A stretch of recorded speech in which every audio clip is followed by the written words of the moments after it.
Welcome to another episode of Complete Developer Podcast, the podcast by coders for coders about all aspects of creating your best life as a developer. I'm Will, the accomplished developer and aspiring software architect. And I'm Beej, the journeyman developer sharing my journey in development. If you're like a lot of people who have spent months stuck at home due to the current pandemic, you may be feeling a bit of malaise and having trouble keeping your focus. It's common, but it's critical to get out of it if you want life to keep moving. In this episode, we're going to discuss some ways to get your momentum back when you've lost it. This is especially important in the current scenario because a lot of your personal creative outlets may no longer be available. But before we get started, Will, what have you been fighting this week? Well, other than fighting with TypeScript, it looks like we've got a family member that has tested positive for COVID, and we were just at their house. So, yeah, we're hanging out here. That's basically the long and the short of it. Kind of wee bit irritating. The other thing is I did so much TypeScript over the weekend. When I got into C# Monday morning, it was a good 10 minutes before I adjusted. Like I just couldn't write C# anymore. I was, doing the variables and the types in the wrong order and just all kinds of stupid stuff. So, it was really bad. I was just like, man, I don't remember how to do this. So, yeah, I've been doing some pair programming, learning TypeScript from our lead UI, and I have to take a moment to get into the mindset. Like we had a session this afternoon, and so I had to take a few minutes looking over the code before we could start, just so that I could get into that mindset. And he does the same when I'm showing him the C# stuff. Yeah. So how about you? So it's been an interesting week. One of the stage TVs, like the hanging TVs on our stage at church, started, I don't know, going out. It was basically just like, it looked faded. The other one, clear, especially on the darker screens or like black backgrounds, very dark blacks. This one kind of grayish. And it started about two Saturdays ago, I think, right in the middle of an event that we were having. And so like I was volunteering at the event, not on the tech team. Surprisingly, I was doing some other stuff and I noticed it and I was like, I'm so focused on the cameras. I don't look at the screens that much. I wonder how long that's been going on, because normally they fix things pretty quickly. It just started then. So we tried quite a few things over the week. And then this past Saturday, a few of us were at the church for about 4 hours in the middle of the day. We basically, it's a wired connection to the computer at the back of the auditorium. So we convert the HDMI signal to Ethernet, run it through the ceiling over, and then convert it back when it gets to the TV. So basically, we have two of those. We did all this stuff. We switched out the boxes that do the conversion and all that, and like nothing fixed it. I switched it all out by the computer, like sending from like the different inputs of the computer, nothing. So we figured, hey, it has to be that Ethernet cable because that's the only thing we can't switch out. So bought a new Ethernet cable, ran it, and it was still doing that. So we spent all that time figuring out. We still didn't know why it was doing it. All we could figure was the TV that was working, the signal coming out of the that converts it back to HDMI was then going into a splitter because it goes to the TV on the stage floor and to that hanging TV. And all we could figure out was, hey, that splitter is working. We don't know why. We just know that splitter is fixing the problem. So we'll buy a splitter and we'll fix it so that we'll have, a decent picture on Sunday. Yeah, I get to church Sunday morning early to help set it up. Like we got the ladder still up and everything on the stage, and TV's fixed. And so I look, our sound guy let me in. I'm like, did Matt is the other guy who was working on it with me. He was the one who was bringing that. I was like, did Matt leave or something? I was like, I didn't see his car outside. He's like, no, he's not been here. I'm like, did you put it up there? Put the splitter up there? He's like, no, I just fixed it. I got tired of seeing it. Okay. And he's like, I'm like, what? He's like, oh yeah. I was like, I knew the problem the whole time, and I was just enjoying watching you guys fumble around with it. And I'm like, see, I knew he was. I know him. We're friends. I knew he was trying to get a rise out of me. He didn't know it all along, because he would not have done that. I mean, he might have for like a few minutes and then been like, have you guys tried this? No, he thought of a solution and fixed it. But basically, the NVIDIA drivers had updated, and it was changed the settings back to like monitor settings and not TV settings. And for some reason, that HDMI splitter changed it on the one TV. That's why we didn't think about looking at the computer, because, anyway, yeah, that was interesting.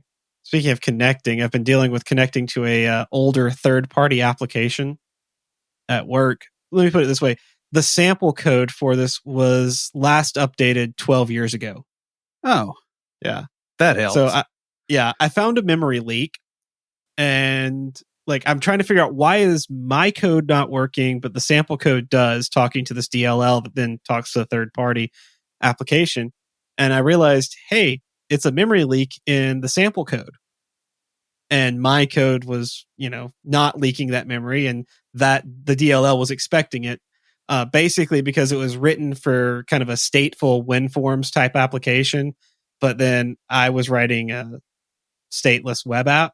So, closing down the form took care of the memory leak. Can't really do that with what I was doing. So tried a few things, nothing was working. And then I realized that the unit test I had written was set up wrong and was basically finding a leak that wasn't there. So when I fixed the test, that fixed that showed me that my initial fix had done the job.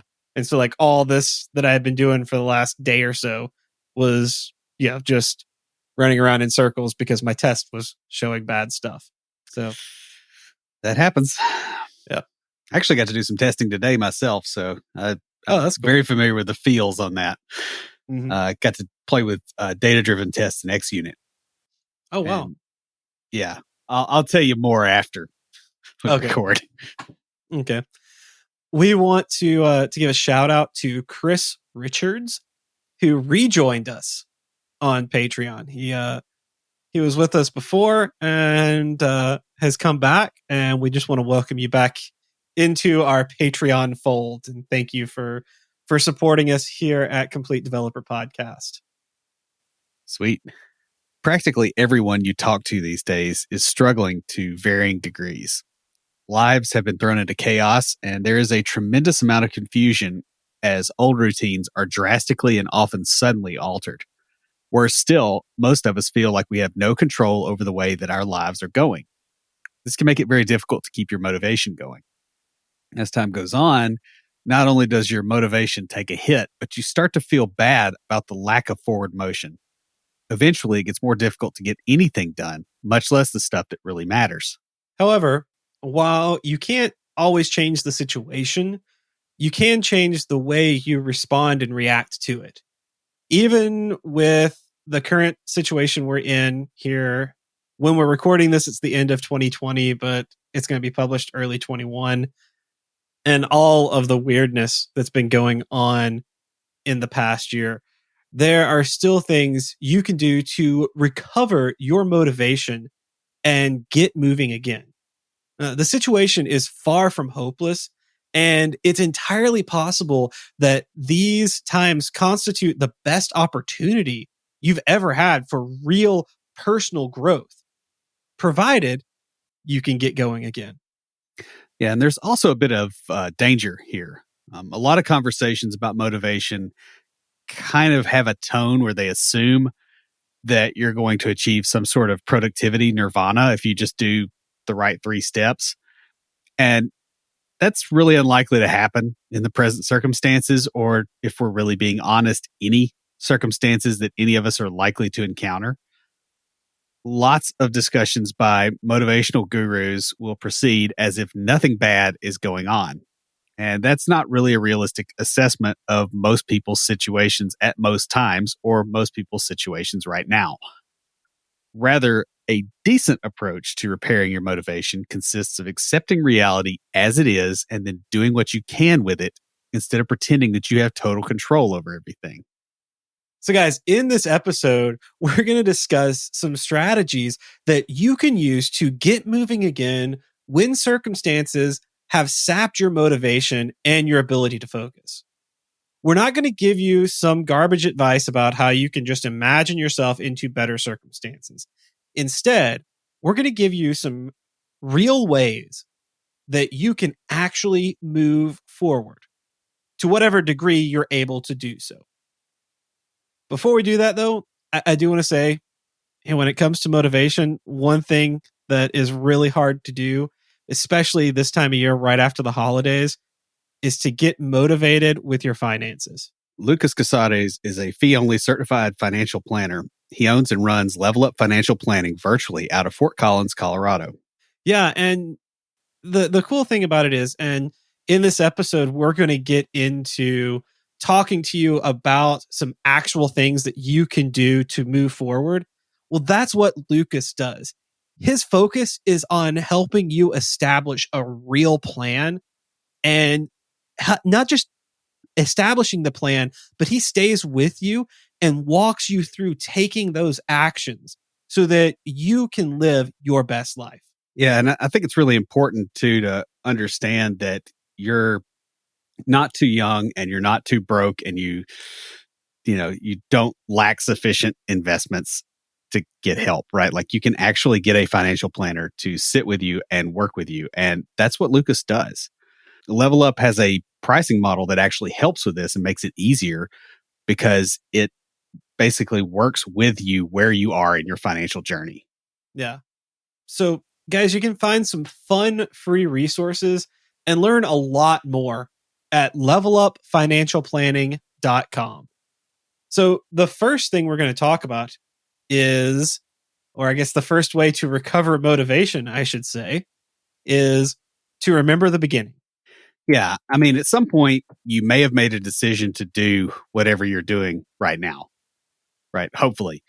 Try to remember how you felt at that point and why you were motivated then. And then see if those motivations are still valid and reasonable. Okay, so I have to tell a story here. I was telling Will about this before the episode, but I might get in a little trouble for this one, but probably not. So we'll see. I'll let you guys know what happens. Then it'll be two stories. Yeah, true. That's true. So this past semester has been kind of rough on Amanda and myself. Like, school, especially on her, because she's gone back to teaching and trying to teach in classroom and online and take a class online has just been really stressful. So almost every time we go out, it's, oh, hey, we're going to go maybe grab a bite to eat and sit at a coffee shop and study. Those have been our dates all semester long. So as we neared the end of the semester, I had finished my final and she was working on hers. I said, hey, this weekend I want to take you out on a date. And she liked the idea. I was like, clean out my car, shower, dress nice, actual date, trim the beard, that kind of stuff. And so her response was, hey, that sounds like a lot of fun. Can we pretend like it's our first date? That would be just like so silly and fun. Like, yeah, that sounds like a great idea. We love doing goofy stuff like this. And I absolutely love that she is into that kind of stuff, and not only just into it, but thinks of it too. So we do this. Last Saturday, we went out on a first date, which was hilarious because like halfway through the date, she's like, hey, pause. I got to go text my brother about your Christmas present. I'll be right back. That kind of funny stuff. But the neat thing about it was like, one, we had different conversations than we did on our first date. And I learned some stuff about her that I didn't know. like just that hadn't come up in conversation. Apparently she is really into laser tag, which is cool because I enjoy it too. But like she got Man, super excited about that. knowing her, she's going to be like the most aggressive laser tag player ever, though. Holy cow. Good luck. Oh yeah. Oh, it was great. I still won, Okay. you know. That's good at least. But yeah, it was fun. Anyway, but yeah, so she like I didn't know that about her, but that's cool. But it was after the date, I was driving home. I'm like, man, like I just sort of going back, it reminded me of like when we first started getting to know each other and falling in love. And it's like, yeah, man, that was really cool. And like when this being the first point, I'm like, oh man, I got to tell that story because, I literally just did this without meaning to.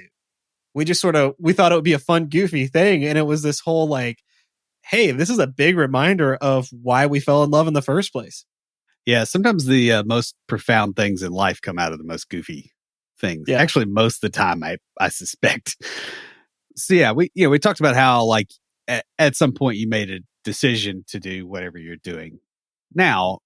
But the alternative is that you may not have explicitly decided on your current situation, right? There's lots of people that are in jobs and careers and marriages and cities and everything else that they just kind of landed in and they didn't ever think about the decisions they made that got them there. Well, that's using my story as an example. That's like the situation that Amanda was in going into this semester. She wanted to be a teacher. She went through school for that, but didn't realize she was going to have to take extra classes to switch to high school. So if you think back, you may realize that you are in a situation that you didn't intend to be in. And this could easily be the reason that you feel demotivated to continue. That's one of the, that's all these strategies that we're listing here. That's one of the possible outcomes, right? Is shaking that out and going, okay, I don't want to do this. And then dealing with that. But regardless, one of the most important keys to recovering your motivation is to remember what previously motivated you and to evaluate whether that reason for motivation still applies. If it doesn't, you either need to find something else to motivate you or you need to reevaluate whether you want to continue doing what you're doing. So the next way you can recover motivation is to look for changes and adjust to them. You may also be feeling a lack of motivation because your circumstances have changed. And that happens. I know a lot of people, a lot of my friends who are not introverts, they don't like working from home. Yeah. And it's been a drain on them. And so you want to take some time to figure out what's changed recently. Like, we know the big things, but really like break that down. What in your life specifically has changed? And whether that change means your goals have a different outcome. Do you remember, was it 2016 or 20? It was 2017. Halfway through the year, my truck got stolen. Yeah. And we did an episode on it because I had to change my goals for the year. Yeah, I do remember that. And it doesn't take a huge change to do that. I mean, it's not even a truck being stolen. Sometimes you can trivially adjust to a change.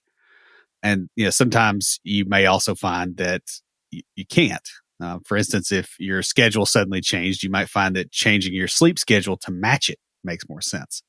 I did this fairly recently with my day job because for the last month or two, I had been getting up and basically my butt hit the seat here right as I was supposed to be logging in.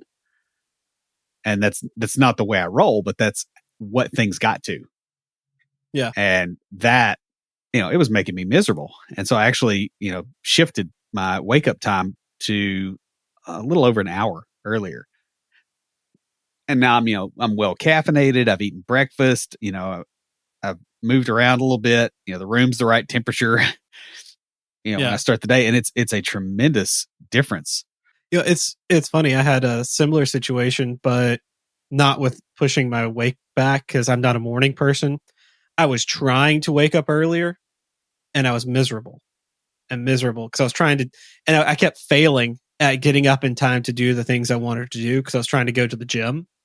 And I actually adjusted because I do have a little bit of a flex schedule. I adjusted my work schedule to allow me to actually get up and start work earlier in the day, but take a longer lunch break and go to the gym in the middle of the day. And I've actually been successful at going the last 3 or 4 weeks. Yeah. And it doesn't take much, and I guess the other thing too that you kind of notice in all this sometimes is that the change in circumstances can also mean that your project, whatever you're working on, is actually more important than what you thought it was. For instance, the fact that I have 100% remote work arrangement, last year when I got it, it was nice. It was definitely a huge upgrade, but it's kind of a bit more important right now that's there, right? And the importance of that has shifted. And if I hadn't recognized that by looking at what had changed, that may not have really occurred to me. Mm-hmm.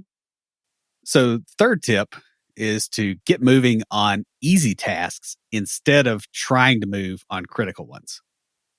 A lot of times, your motivation is going to need a bit of a kickstart, especially if you're just kind of dragging. And you kind of need an easy win to make that happen. Odds are good that if you're stuck, you're probably not stuck on the easiest or most pleasant thing on the list. Yeah, I do this a lot when I get stuck. If I'm just like, I've been beating my head against the wall, I'll move on and do something simple, like I'll go write a data transfer class or something like that. Just something stupid easy, but I can check it off my list of to-dos. And what's nice is like those kind of like the things that would be dull and boring and you'd save till later are great to save for when you're stuck and you're just like, all right, I want to make some progress, but I don't like go do some mind numbing tasks and then look and go, hey, I got all these things that I was dreading doing done. And, Well, and the other thing too is a lot of those tasks are really, really annoying when you're in the middle of something difficult and you got to pivot and do them. Yeah. So, I mean, that's the other side of it, right? Is you're getting stuff out of the way. It can be at times a little bit difficult to justify this to management. So you may want to just say, okay, well, I'm going to take a smaller chunk of my current task and handle it before I consider any of the rest of it. And just, figure out how to divide it up versus it already being a separate task. And this is why agile teams break stuff down, right? Is there's good psychological research behind this. Yeah. The other thing about simple, smaller tasks is that you can more quickly get positive feedback, which is going to help your mood or help you more effectively reason about the problem you're dealing with. Like, for example, the issue that I ran into, like, I knew I would eventually come to a solution, but I'm like, all right, I'm stuck. So I went and helped another developer on some stuff because I'm an extrovert. I'm outgoing. I like that interaction. Right. And by doing that, it actually kind of boosted me. And I also chatted with Will about it just a little bit, going, hey, have you ever dealt with this kind of an issue? And he sent me some ideas that ultimately led me to the solution that I came up with. So yeah, and talking to you was actually me getting away from something for a minute. So that's kind of it's relatively amusing that worked as well as it did for both of us. I know, right? And speaking of stuff that has worked well for both of us in the past, and will continue to do so in the future, is point number 4, which is to look for and fix health issues that you're dealing with. Oh yeah, yeah. If you feel like crap, you're not going to be motivated, just in general. We talked about sleep times a little bit before, but stuff like your diet, your exercise levels, your alcohol consumption, or even just old aches and pains can really significantly alter your feelings of well-being. And that obliterates your motivation very, very quickly. Yeah. I mean, it's been proven that exercise reduces stress and improves your sleep. Like, not just amount, but quality of sleep. Yeah.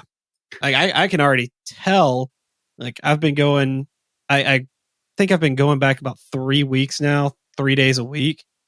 Because I want to work my way up to going every day, but start small chunks, right? Right.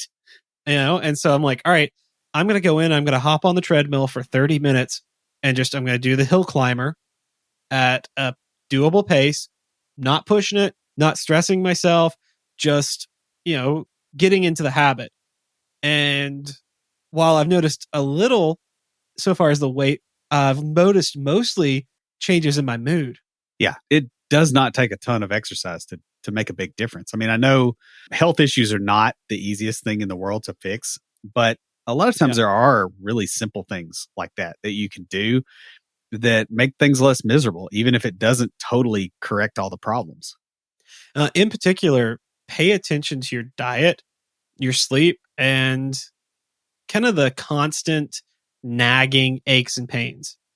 Because those are the things that are going to really just sort of draw your motivation out and just drag it down. Improve those, and you'll find that you're better equipped to deal with other difficulties. The nagging aches and pains is a big thing because when you seems like you've gotten used to it, but what's really happening is the resources that your body has to deal with stressful situations are now being used to deal with those aches and pains. Right.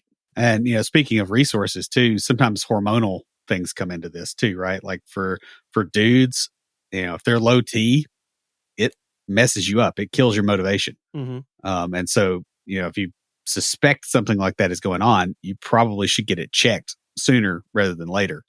And, the other thing, yeah, it was, I said another thing and I was like, Beach needs to actually be the one to say this because this is kind of your thing.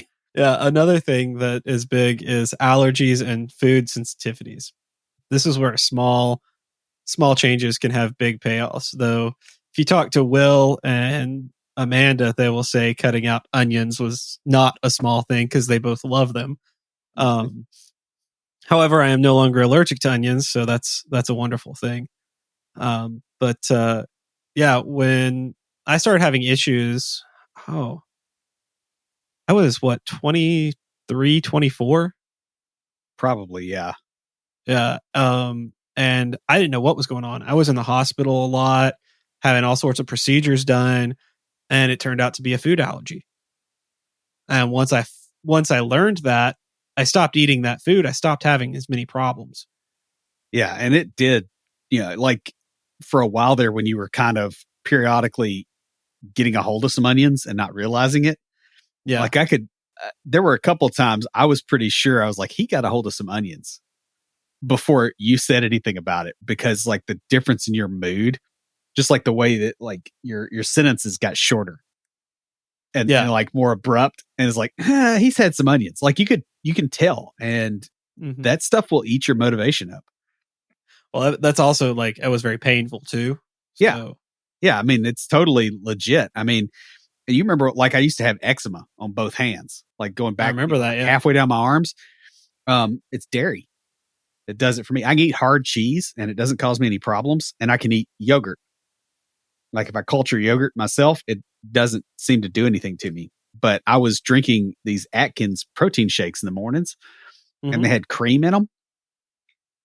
And yeah, I mean, it just broke my hands out like crazy. And once I stopped drinking those, that really, eased it up. I'll still get occasional little bits of it if I have too much dairy, but it's not like it was. It's not, halfway up my arm. Yeah. I remember you were very afraid it was the beer.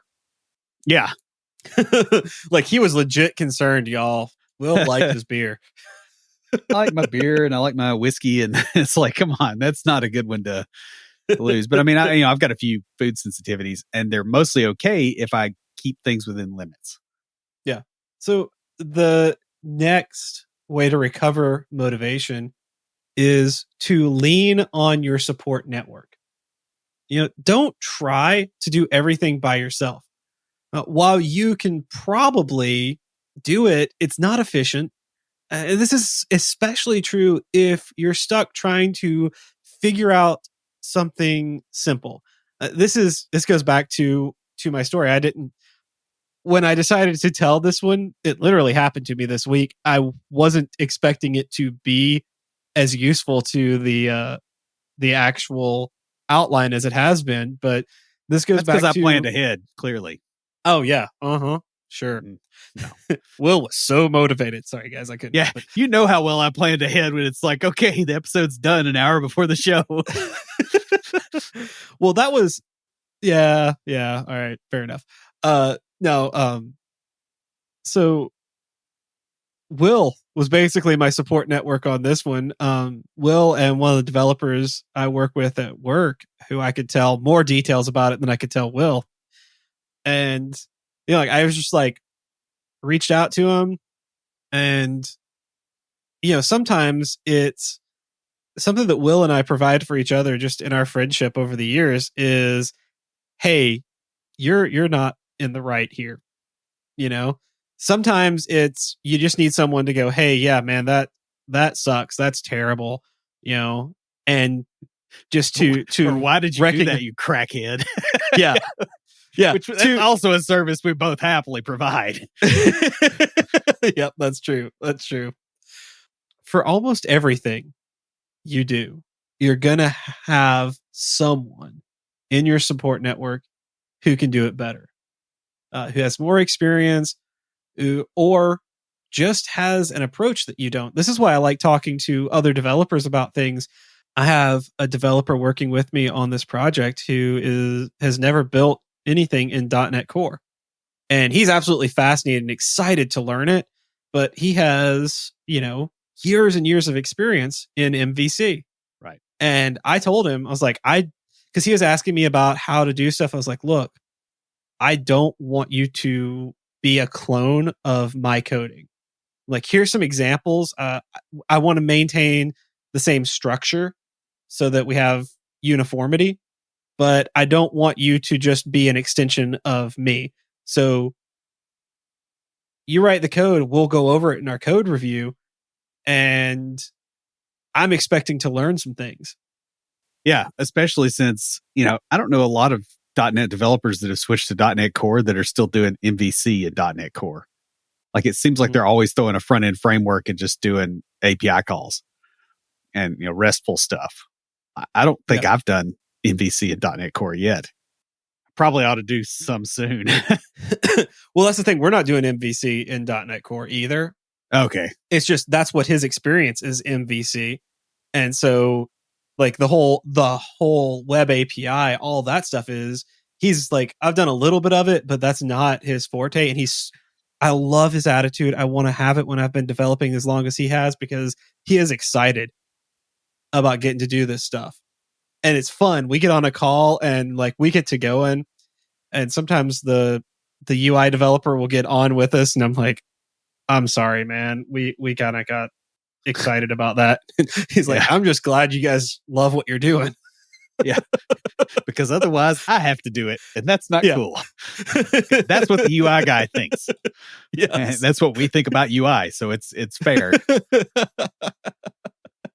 But the thing is you do have people in your support network that care about you, hopefully. Sometimes when stuff gets too difficult, it's worth just, reaching out to them and just talking. Sometimes that's not the easiest thing in the current environment, but even a Zoom call is better than nothing and is probably worth doing, especially if you're getting really stuck and bogged down. Speaking of support networks, guess who called me the other night? Probably the same friend that called me the other night wanting a laptop fixed. Oh, this one wasn't wanting something fixed. This was a friend who doesn't live in the state anymore. It was a guy. Yeah, he sent me a message just saying, hey, how are you? And I responded, and then he called. He's like, well, I figured if you were still up, we could just do this old school and talk. I'm like, yeah, man, that's cool. Like it's the 90s. Yeah.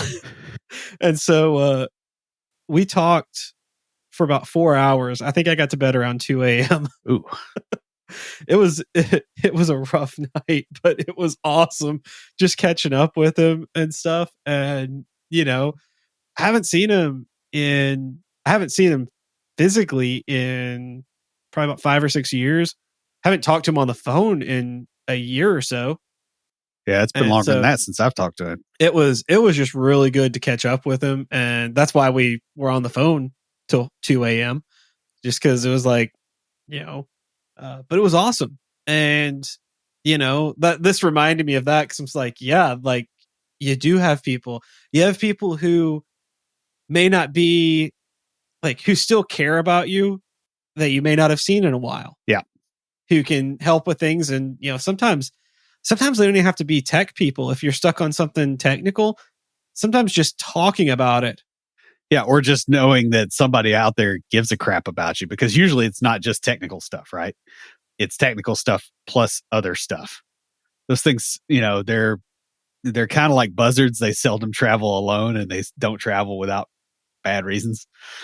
So, the thing too with your support network is also consider things like outsourcing some of your work to people that you know that can do it. I mean, if you're in a position to do that, especially the parts that you don't like, this can free up your focus so that you can work on stuff that you care more about and that doesn't drive you insane. Yeah. And I mean, I've done that a little bit. You've done it a little bit. And I mean, it makes a difference being able to just kick some stuff out of your life that you don't want to do. So I will say something we've got, I think next week is our first Enneagram episode where we're going to talk about kind of like the Enneagram as a whole. But you and I mentioned our types, and being a type 2, asking someone else to do something for me is one of the hardest things. Yeah. And it's not terribly easy for me either as an introvert, because then I got to talk to them. Yeah. Well, it's not easy. Like a type, it's not easy for 1s and 2s to do that for different reasons, like internal motivation reasons. But it's just, that is a really hard thing to do. So what I'm saying is like, guys, I understand it. If you're like, I don't want to need anybody. I'm the person who's needed. Or, from Will's perspective, 1's attitude is more like, well, I want to make sure it gets done right, so I'll just do it myself. It's hard to give up that control. Right. Yeah, I've been kind of learning this a little bit with this project, because I've got that the developer I was talking about who has way more experience than me developing, but not in the particular framework we're doing. And so I'm sort of over the project and he's working under me, even though we're the same level. It's been interesting just going like, cause he'll tell me about the way he's doing stuff. I'm like, that's not the most efficient way to do it this way in this framework. I might do that a little bit differently, but also, need to let him figure it out for himself because he wants to learn. If he didn't care about learning, I would just straight up be like, hey, no, that's not efficient. Do it this way. Yeah. But I'm going to let him do that and go, oh, hey, it would be better to do it this way. He's already done that once where he came to a call and he's like, so I figured out that this would be a better way to do it. I'm like, yeah, I didn't want to tell you that because I wanted you to figure it out on your own. And we go over in the code review if it didn't, I wouldn't let it get into production, but and he was like, I like that. That's good. That's the way I learn. I'm like, I know, me too. Yeah, there's a reason for that. And that kind of fits with the next thing, right? When you're dealing with something difficult, is you concentrate on the benefits, not the difficulties. So if you get a minute, spend some time actually listing out the downsides and difficulties of what you're doing. Then you take that list and you figure out what advantages those difficulties give you. So like in this guy's case, he's having to climb a learning curve, which is painful. But now he's on the upside of that curve, once he gets done, right? So if he focuses on here's the benefit, he's more likely to learn and stick with it. Honestly, he is a really fast learner. So part of it too, because he wants to learn this, and we both learn best by doing. I've sort of let him figure some stuff out on his own, because what he's building, his piece of it, is going to rely on mine to work, to make the full connection. And my part's the more difficult part, but I've also had several months to research it and stuff. And so I was like, all right, well, we'll get done around the same time. Yeah. He nuked He's you, didn't almost he? done. Yeah, he did. I'm like, I knew he was a fast learner, but I was like, wow, man. And Well, he's and you like, put well, him in a position to learn, which I, makes a big difference. it does, it does. And I'm just like, I already knew he was a fast learner, and I'm still impressed by it. I'm just like, dude, I am gonna really love working on this project with him because this is our first sprint. So I'm just like, I'm gonna love this because I'm gonna learn so much just from working with him. Yeah, and kind of being in a sort of managerial position will help you as well. But back to the whole difficulty listing Sorry, thing. I got us off. Yeah, it happens. But if you list out the difficulties, not only does this do a wonderful job of telling you which things aren't worth doing in the first place, but it can also give you a bit of perspective on the relative importance of everything that you are doing. So there's some stuff that's difficult and has a very small payoff that you probably should still go for, but there's some things that are not as hard that have huge payoffs. And if you break stuff down this way, you can kind of triage and do the more important things, the Pareto type rule there. Oh yeah, by focusing on the upsides, you can spend more time on the things that matter. Yeah, which is ultimately the fastest way to improve your productivity. A lot of times too, if you do this, you can make the upsides even more profound with really slight adjustments to what you're doing. So, I've got a friend that had to do some natural language processing type stuff, and it's like these relationships between words in the English language and how they're related. And it's this linguistics graph dumpster fire text file thing that he had to parse and Wow. tile this crap together for a project he was doing. And then he kind of realized, he's like, man, I really hate this. But he was like, well, if I get this done, my competitors don't have this. And I could actually sell this as a service because they're not going to want to do this. Just that part. He's like, I could just split that off into its own app and sell it. Yeah. And he's like 98% done with it when that occurred to him. And, this kind of thought process is what got him there, where he's like, wait, this is a moat. If you're on the right side of the moat helps. Mm-hmm. Yeah. Speaking of moats, the next way to recover your motivation is to remember your larger purpose. Will's looking at me like, how does that have anything to do with moats? I'm like, moats are large, dude. I just was going to let it fly. I was like, all right. He was giving me a look. It was a weird segue, man. But, it really is easy to get caught up in minutia, especially when you're on a long-term project.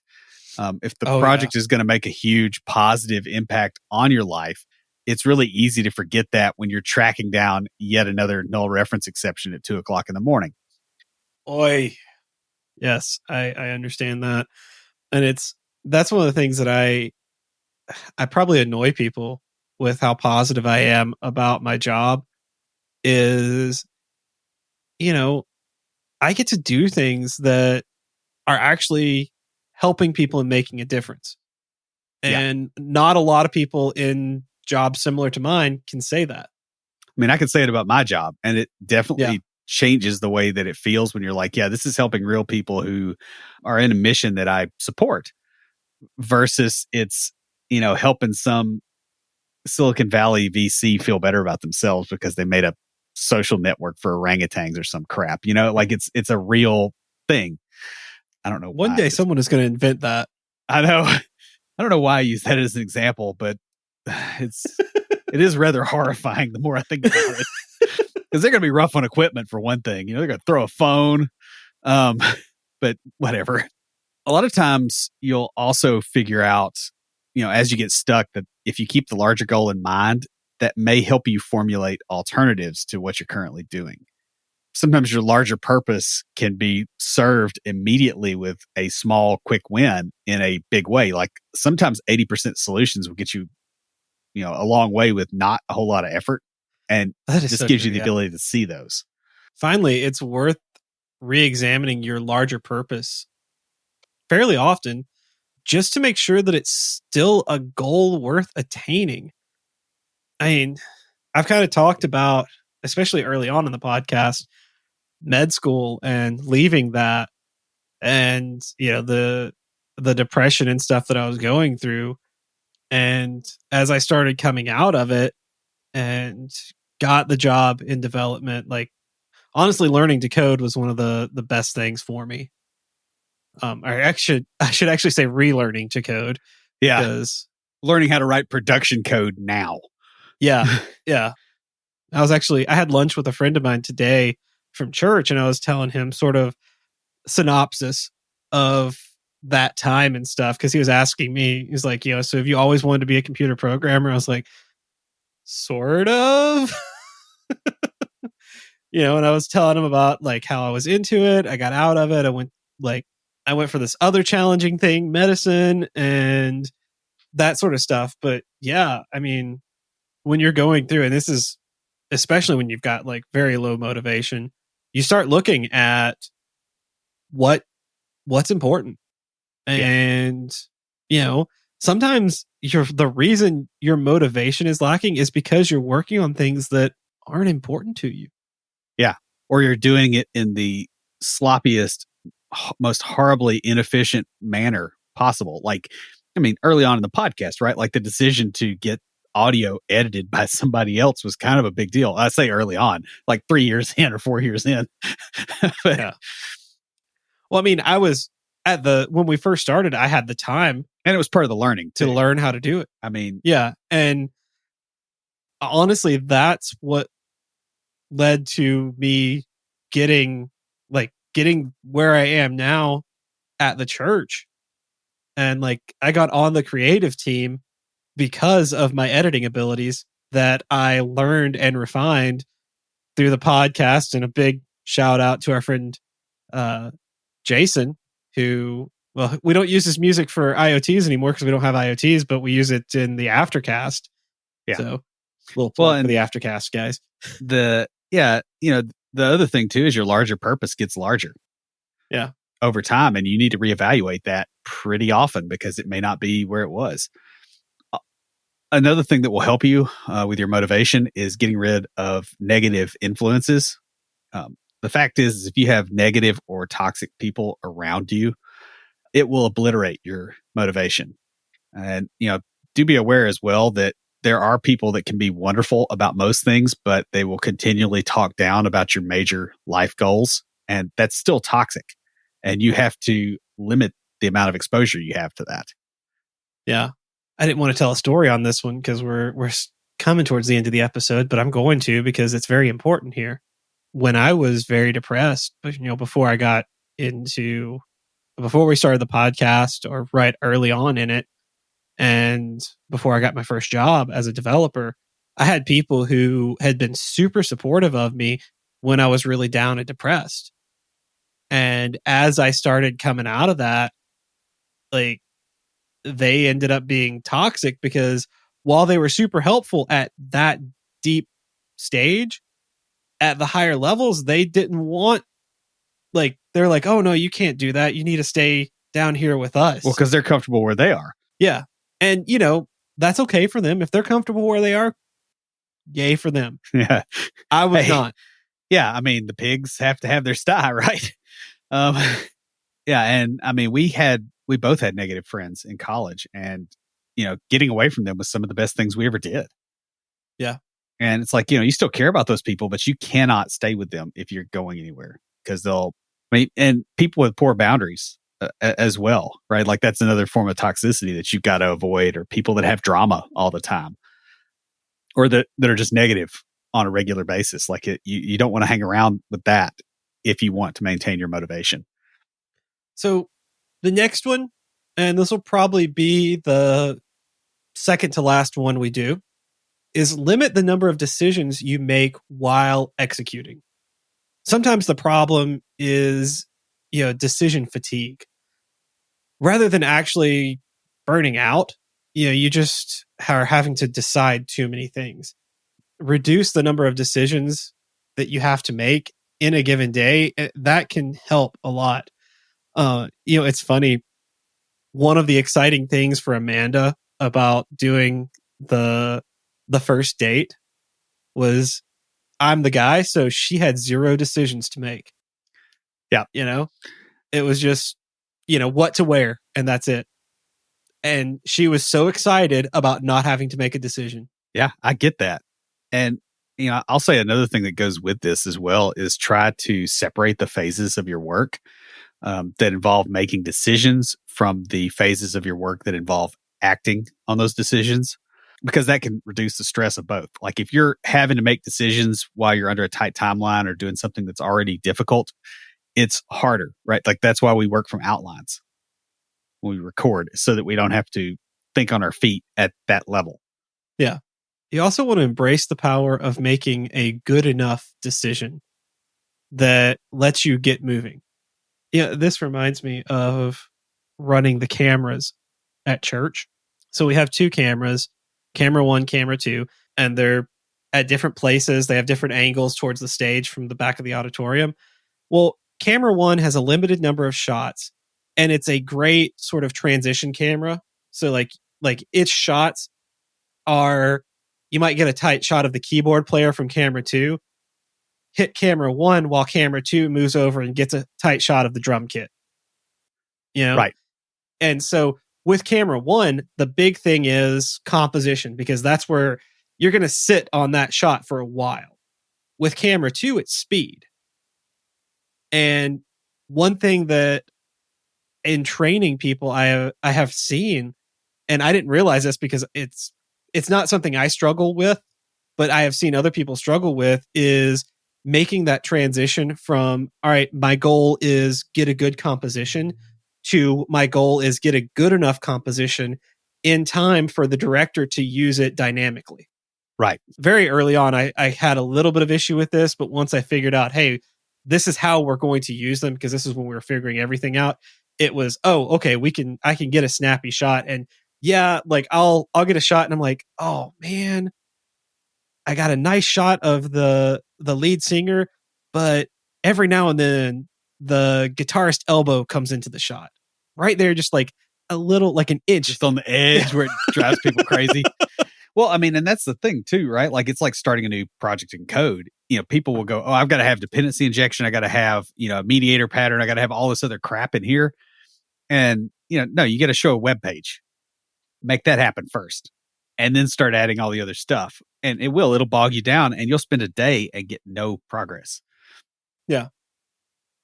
So as the last thing that we're going to say, speaking of number progress. 10, yeah, speaking of progress, is track the small wins. Oh my goodness, I'm so glad you put this in as the last one, man, because this is so important. It really like hits so much of this. Your motivation will lag, will drag, will fall off if you feel like you aren't making any progress. Like odds are good, like it's going to happen, and you're probably making progress. Like realistically, if you're working, you're making progress. You're just not seeing it. Right. I mean, it is possible to not, but it's a lot harder to not than you think it is. The thing is if you track the small wins, it's also a lot easier to troubleshoot ways to move faster. I mean, just in general, right? Like if you're troubleshooting ways to move faster, that is easier than trying to figure out how to get moving. Yeah. And it shifts your mindset by tracking those small wins to I'm trying to do a speed improvement, not trying to figure out how to take off. Mm-hmm. Small wins are also a good way to determine whether you're focusing on the right things or not. Like if you're not tracking what you're doing, it's easy to lose sight of the amount of time you're spending on tasks, which means you won't know if you're being distracted by the minutia. I have this notebook. I'm holding it up for Will to see. I'm going to look at the first date in here. I think it is, January 25th, 2017. I have a note here that my lead developer was late to work that day. Nice, I guess. But yeah, like I bought this then. It's this very thick notebook, and I went through one side, I'm going back through the other side, and I track what I do throughout the day. And not just that, but I'm like, all right, here I spent about this much time here. And I don't track exact times, but I'll kind of put, if I spend a lot of time on something, I'll put it by there. And what that does is it helps me when writing my status reports at the end of the week, but also in entering my time, stuff like that. Well, and also when you start estimating, Yeah. you go, hey, what was something similar I did? You have that. That's true. It makes a difference. And that shift in perspective is so valuable. I mean, you just really, it can't be missed. So things don't always work out perfectly. I think the year 2020 is probably a good example of that. I hope as you're listening to this in 2021 that this year is a bad memory and not like, the first level of Jumanji, because it's kind of, that's what the way this year has felt is, you're just kind of ranking up. But, the thing is, it's completely normal to periodically feel a complete loss of motivation. Given the current strains on society, it's not only normal, but it's kind of abnormal if you don't. It's pretty much expected. However, if you've got big goals, you probably don't want to wallow in misery until things get better. Part of taking charge of your own life is figuring out how to correct your motivation so that you can keep moving forward. It may not be perfect, but a lot of things in life aren't, and you still have to deal with them anyway. So that pretty much wraps us up. What do you have this week for us for Tricks of the Trade? So this episode really kind of hit home for me. When I was reading through it, I was thinking about earlier last year when we went, like, when the lockdown first hit and we had like 2 weeks to go from, there's 3 of us in the booth at a time running a live service to, hey, now we have to figure out how to stream. And you have like 2 computer geeks and a sound guy working through this together with our lead, who is not a tech savvy person. Like, she knows the tech, but she's not like, that's not her forte. She just got put in charge of the team before I came on.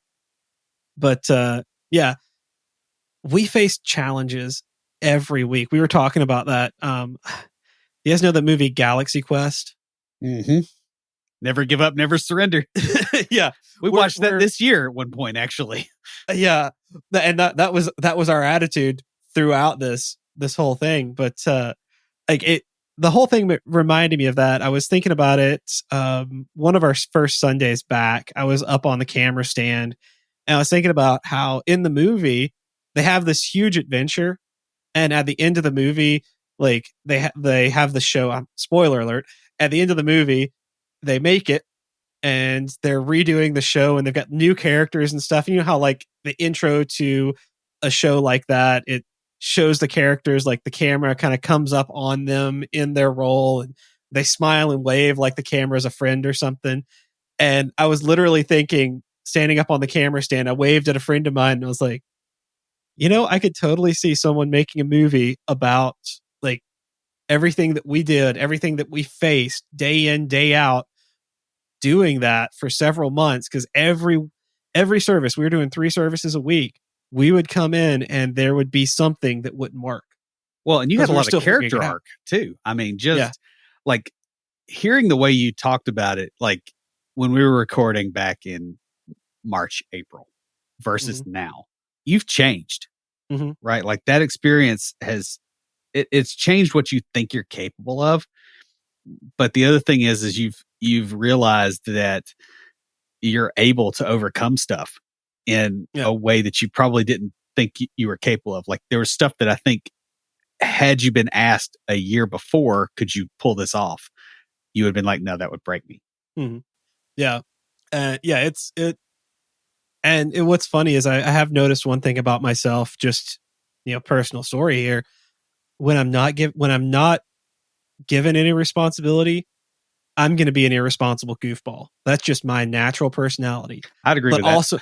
Also my natural personality. No, I don't be sorry for saying that. It's true. And it's not even because I have to be told to have fun. Yeah. So, it could be worse. But the thing is, the moment you give me responsibility, I get serious.